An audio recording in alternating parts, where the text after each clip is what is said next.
Hi, I'm Murray from Northridge Customer Care. Now that spring is here, to start, we'll look at the sump pump in the basement, and then we'll do a walk around and look at other things to prep your house for spring. So this is your sump pump. It's in the floor of the basement.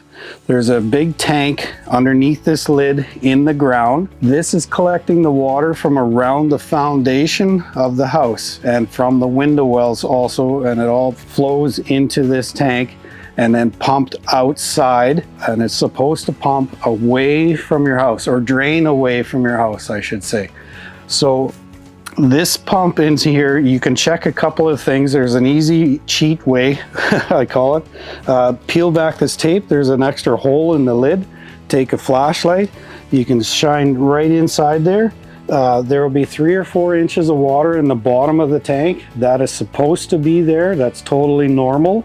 If you take your flashlight and you shine it in and you see that the water is 6 or 8 inches from the lid, you've got problems. So if you've got water up that high, to make sure that your pump is actually plugged in, make sure you have power here.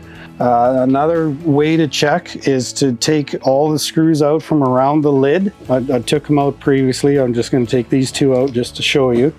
You can take the lid right off, and inside of here there is a pump right at the bottom, and it's fairly deep. It's about 2 feet down roughly. So there are a couple other styles of pumps. This particular one has a float that slides up and down on a shaft. At the bottom it's off, it floats up, turns on, it'll pump it down and then shut it off. There is another style of pump that has a ball, and that ball will actually float in the water, and it'll lift up and then click, pump it down, and then click, shuts it off. There is a third one that has a pressure switch inside the pump. Those ones you can't really test them other than filling it with water. This style, yeah, you can reach all the way down, grab that float and just lift it straight up. You'll hear it pump, and just let it drop and it'll shut off. And that's another test that you can do without having to fill the tank with water. So there are several different ways. There's three pumps that I know of that style. So once you've tested everything and checked to make sure it's working, just take your lid and just screw it back on, and we're gonna go outside.